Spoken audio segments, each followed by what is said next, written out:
예, 여러분 안녕하세요. 경제민주화 관련되어서 뭐 몇 가지 여러 가지 얘기들이 계속 이어지고 있고, 이제 안철수 캠프에서도 이제 경제민주화 관련 법안의 구체적인 내용들을, 특히 그 장하성 교수가 가 있잖아요. 그 장하성 교수를 중심으로 또 장하성 교수는 뭐 재벌 공개하는데 아주 전문가였고요. 특히 지배구조론 아주 뭐 많이 아는 척하죠.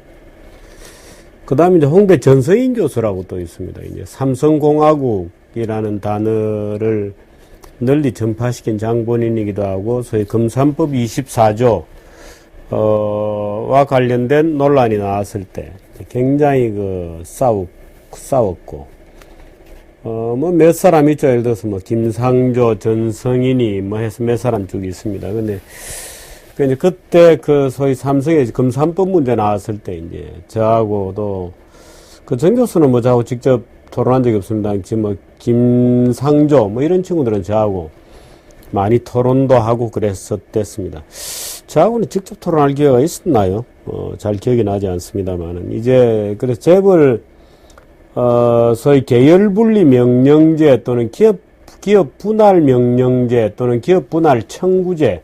명령제는 이제 당국에서 이제 명령을 하는 거고, 청구제는 이제 당국에서 이제 예를 들어서 법원에 청구를 해서 법원의 판결로 이제 분할을 하는 이제 그런 쪽까지 지금 나와 있습니다. 이 경제민주화 자체는 여러 가지 아이템들이 있습니다. 원래 경제민주화를 내거는 쪽에서는 늘 이제 얘기를 꺼내면 우리 사회가 너무 양극화되고 있다.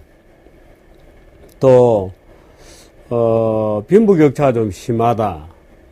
또 이 재벌의 횡포가 좀 심하다. 그래서 중소기업이 이제 제대로 성장하지 않는다 하는 이제 그런 것들을 내세우면서 이제 경제민주화를 하고 이제 요구하고 있습니다. 그런데 경제민주화가 과연 부의 공정한 분배를 가져올 것인지는 전혀 의문스럽고, 또 중소기업들은 사실 몇 가지 기본적인 오류들이 있습니다. 근데 그 뭐 다 설명하려면 제가 이 강의를 한 몇 개로 나누어서 여러분들께 한번 이 동영상을 만들어 드리도록 하겠습니다.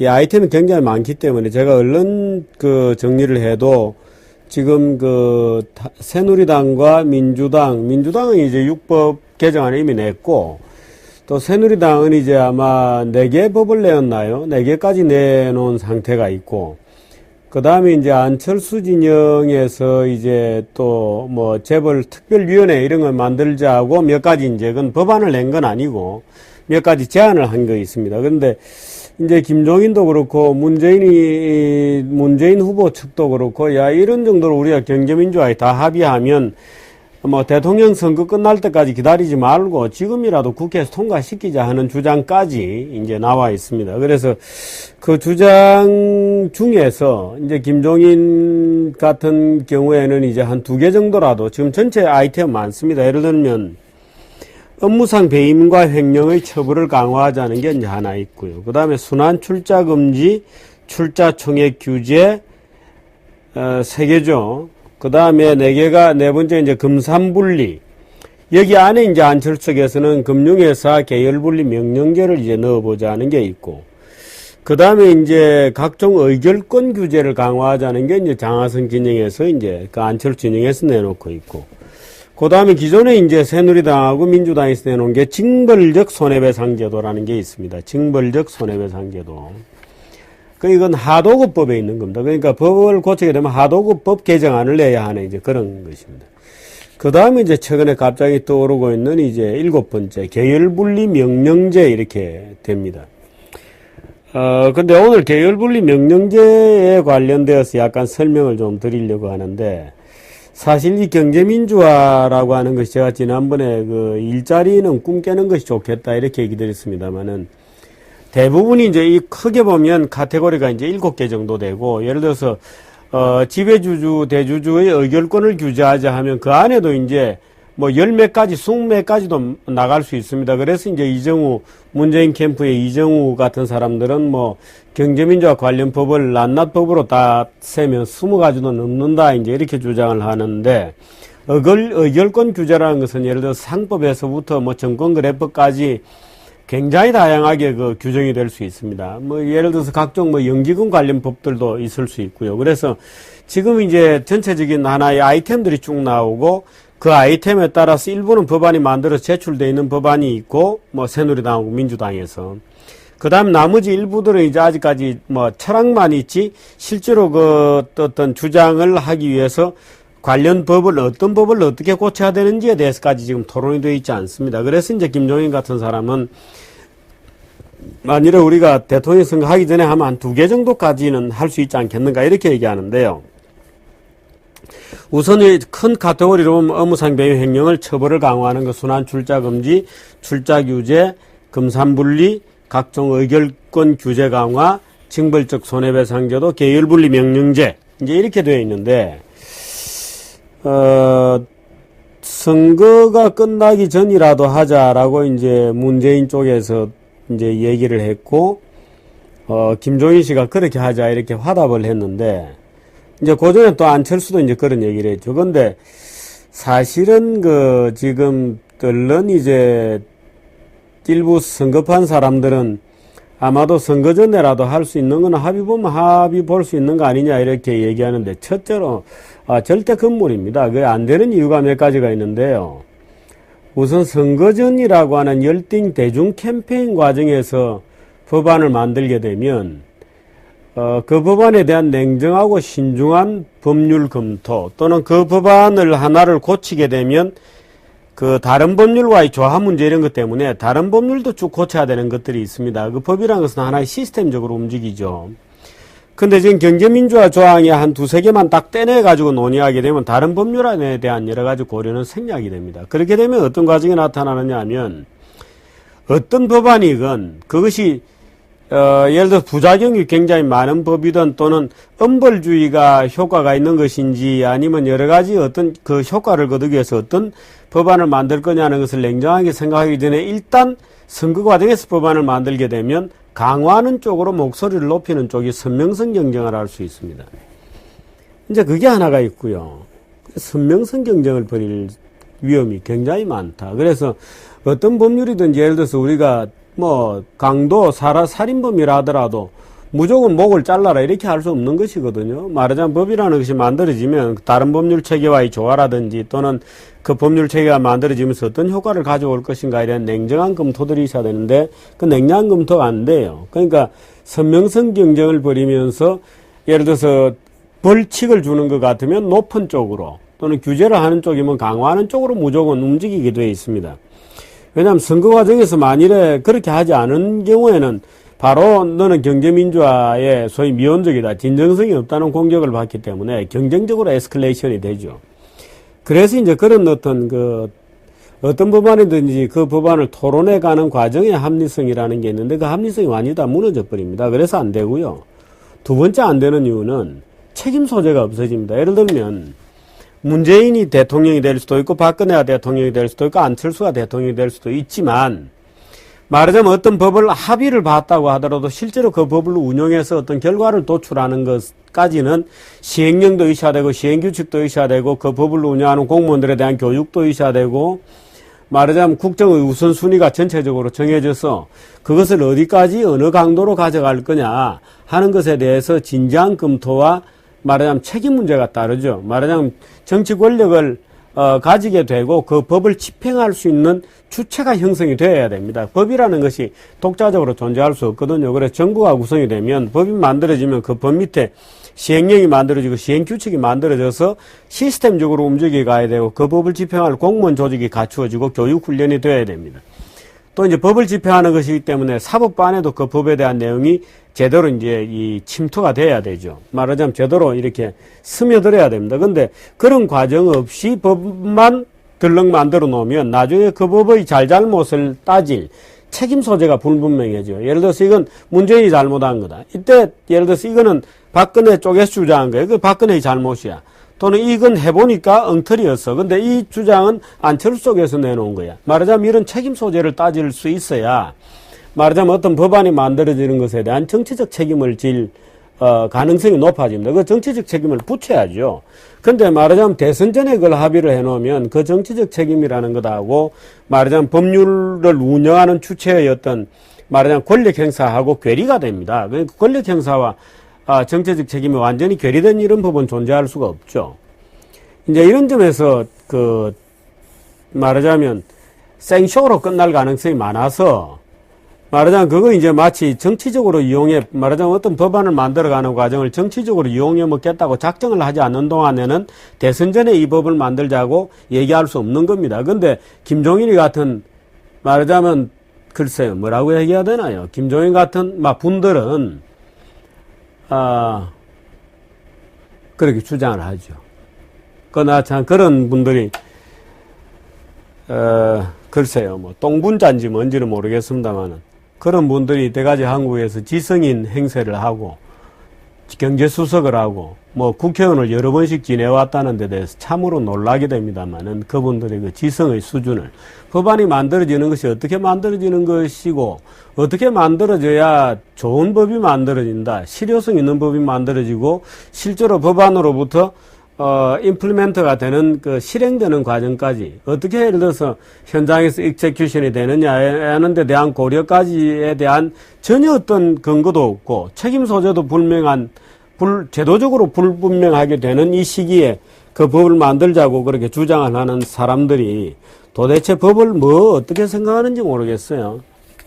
참 그런 사람들 우리 사회 지도층이라고 이때까지 법을 만들고 미친 듯이 법을 생산해 왔다고 생각하면 참 어처구니가 없죠. 연말에 한꺼번에 두드려서 넘어가고 제목만 통과되고 이런 법도 있어요. 심지어는 얼마 전 지난 봄에 그랬나요?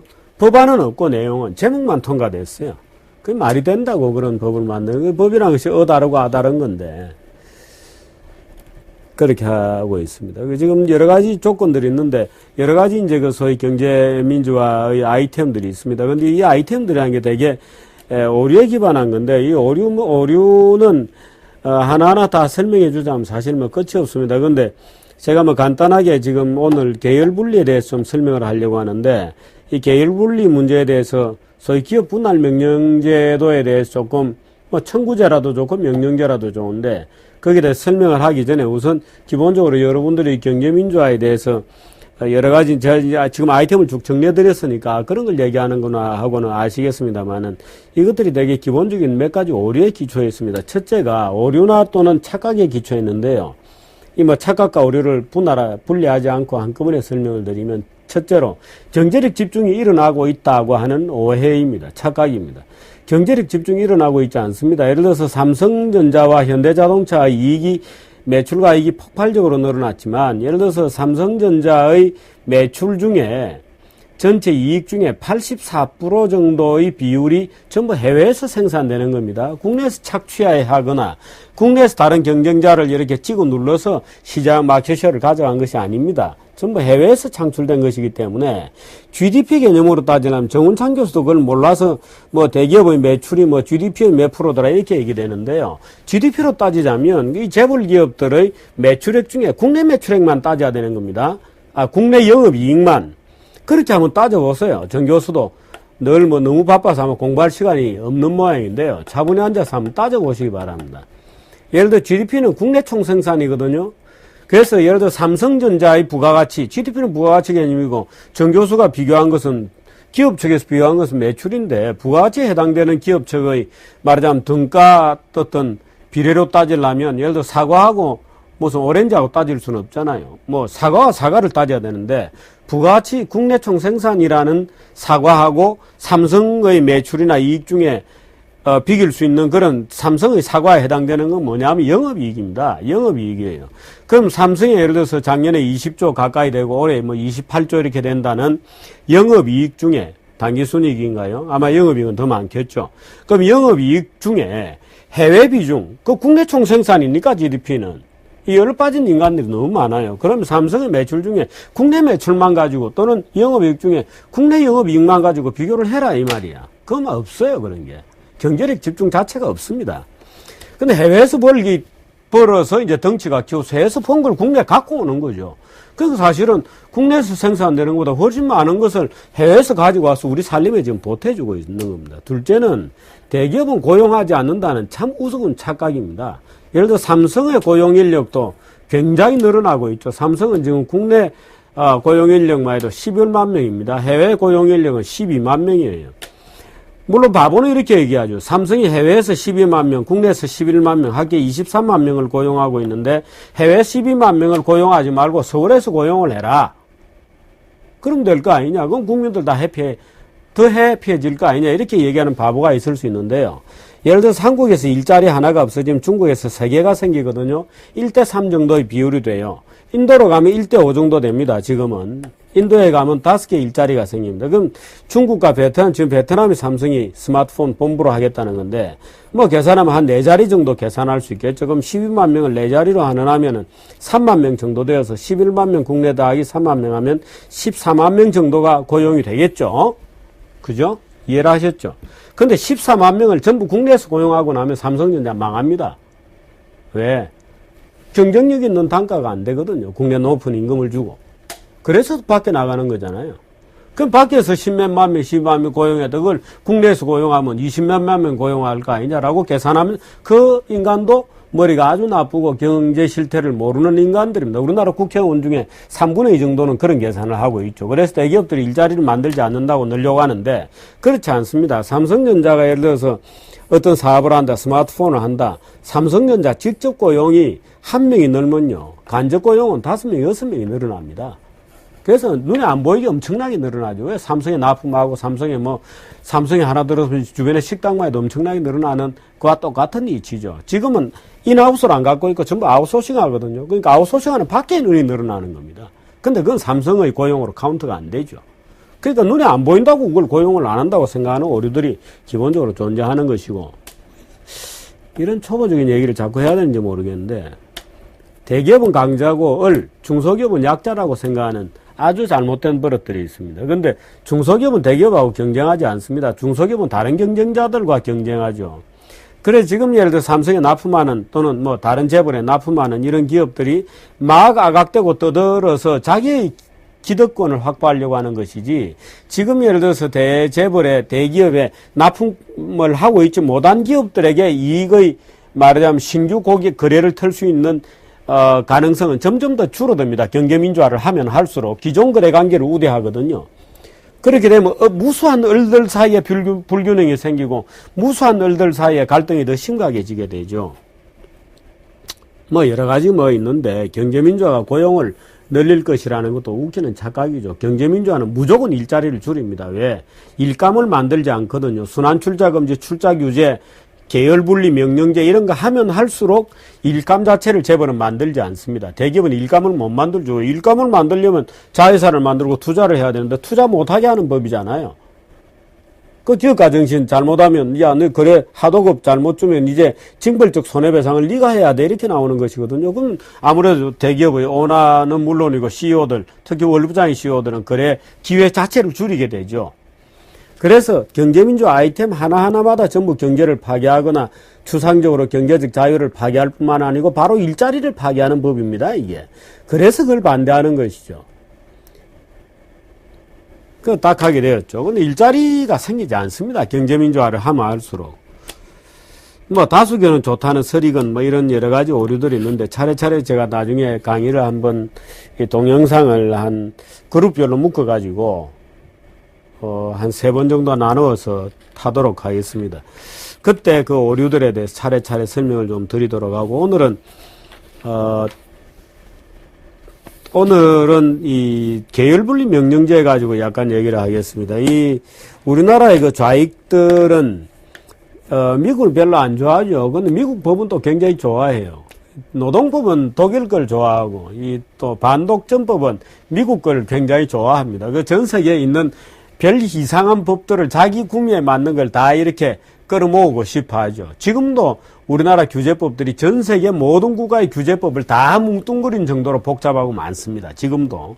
그런데 이제 이 좌익들은 어떻든 기업 활동은 기본적으로 범죄로 생각하고, 부는 말하자면 악으로 생각하고 이제 이런 생각을 가진 사람들이니까 부를 경멸하는 거, 부자를 경멸하는 거에 대해서는 저도 말리고 싶은 생각이 없습니다.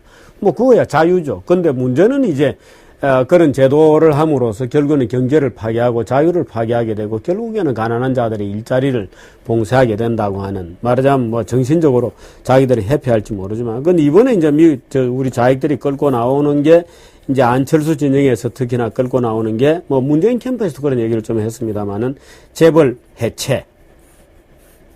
그게 재벌 해체죠. 그 재벌 해체라는 말을 하면 너무 과격해 보이니까 이제 계열 분리제.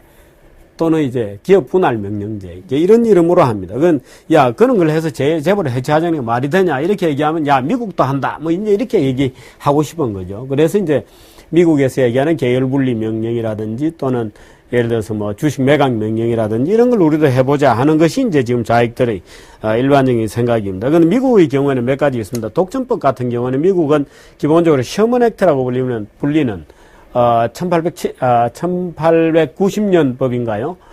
1890 액트일 겁니다. 셔먼 액트가, 그 다음에 클레이턴 액트가라는 게 1914년 시어도르 루즈벨트 시대 때 이제 클레이턴 액트라고 만들어졌는데 약간 규율하는 내용이 달라요. 근데 클레이턴 액트 보면 나중에 이제 이름이 바뀌었습니다. 제가 어디 적어 놨는데요. 로빈슨 패트먼법이라고 1930년에 바뀌었습니다. 그러니까 그 대공황이 터지기 직전에 로빈슨 패트먼법으로 바뀌었는데, 뭐, 그래도 지금 클레이턴법이라고 부르는 사람도 여전히 많아요. 그러니까, 클레이턴법, 셔먼법, 클레이턴 액트, 그 다음에 이제 연방거래위원회. 우리를 말하자면 공정거래위원회입니다, 이게. 그 연방거래위원회가 있습니다. 그 연방거래위원회법 해서 이제 우리나라로 따지면 공정거래법, 밑에 뭐 하도급법 뭐 여러 개가 있겠죠. 그래서 기업 분할 명령제를 이제 만일에 법으로 하게 되면 그걸 독립된 법 형태로 만들 수 있습니다.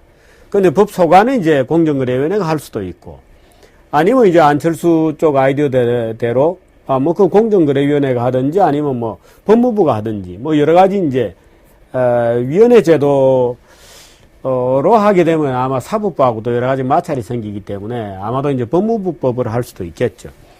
그럼 이제 셔먼 액트 같은 것들이, 셔먼 액트가 이제 기업 분할 또는 매각 명령, 이제 이런 기업 구조에 관한 문제입니다. 그 다음 클레이턴이 이제 기업 거래 내용에 관련된 문제고, 연방거래위원회도 이제 기업 거래에 관련된 이제 그런 내용들입니다. 그 약간 중복되는 점도 있고, 그 지금 이 3법 체제로 미국 공정거래, 독점에 대한 이제 대응은 이제 이 3법 체계로 하는데, 기본적으로 독일이나 유럽 계통에는 이 독점법이라는 것 자체가 없습니다. 없거나 뭐 있어도 아주 약한 뭐 그런 거로 되어 있죠. 그래서 독일 같은 경우는 기본적으로 독일이 이제 소위 주주 중심주의가 아니고 이해관계자 중심주의라고 그러잖아요. 그 독일의 이해관계자 중심주의라는 것은 기본적으로 미국하고 달라서 예를 들어서 콘체른이 되었건 또는 뭐 시장 분할이 되었건 또는 예를 들어서 뭐 공급 조절이 되었건 또는 가격 담합이 되었건 여러 가지 기업들이 공동으로 뭔가의 어떤 독점력을 행사할 수 있는 또는 자기의 이익을 시장에서의 경쟁 제한적인 방법으로 무언가를 하려고 하는 것이 독일에서는 굉장히 자유롭게 되어 있습니다. 왜냐하면 독일은 기본적으로 말하자면 왜 노조도 산별노조 이렇게 하잖아요. 노조가 산별노조를 하듯이 기업들도 그 협회나 이런 조합의 힘이 굉장히 막강합니다. 그래서 말하자면 시장을 분할한다든지, 야, 너는 어느 지역만 해서 팔아. 우리는 이쪽 지역에서 팔고 가격은 얼마로 분할해. 뭐 이런 것들, 그 가격은 어떻게 우리가 담합하고 시장은 어떻게 분할하자. 이런 것들이 독일에서는 거의 합법으로 다 됩니다. 근데 미국이 이제 그게 안 되는 거죠. 근데 우리나라 이제 좌익들은 늘 하는 거 보면 노동조합 이런 거는 야, 독일 게 그럴듯해 보인다고 그건 이제 왕창 들여오고, 또 무슨 뭐 독점금지법 이건 미국에서 갖고 오고, 뭐 좌우당 기업을 때려잡는 법이다 하면 이제 이 나라 저 나라에서 기발한 아이디어들을 모두 수집해서 이제 백화점식으로 벌려놓고 있는 겁니다. 그걸 저는 그게 사실은 작동하지 않는 것인데요. 그래서 어떤 법이든지 예를 들어 기업을 다루는 법이다 이러면 하나의 그 시스템이 있어야 됩니다. 시스템적으로 움직여서 말하자면 그 시스템 자체가 유기적으로 돌아가는 것이어야 되는데, 제가 뭐 자주 얘기합니다만은 그 fallacy of composition이죠. 구성의 오류죠.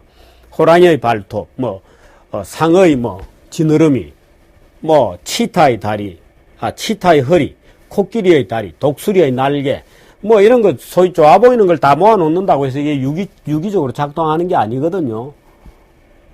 예를 들어 저 같은 몸매에다가 우리 김 PD 같은 잘생긴 얼굴을 얹어 놓는다고 해서 그게 아름다워 보이지 않는다 이런 얘기죠. 그거 다 사람마다 말하자면 자기 나름대로 유기적 유기체적 완결성이라는 이기 때문인데, 대한민국 경제 안에다가 예를 들어서 여러 가지 기업 규제라든지 또는 산업 조직이라든지 또는 기업의 생산의 어떤 관행이라든지 또는 시장의 형태라든지 이런 거 아무 상관없이 독일법, 스웨덴 복지, 미국의 경쟁 촉진에 관련된 클레이턴 액트, 공정거래법, 셔먼 액트 이런 거 들이 들어와서 짬뽕이 되면 나중에 이 법들 간에 말하자면 이 유기적인 이 조화 이런 게 잘 안 되죠. 깨지게 되죠. 근데 어떻든 자기들이 이제 눈에 보이는 거 좋은 건 다 끌어모으고 있는데,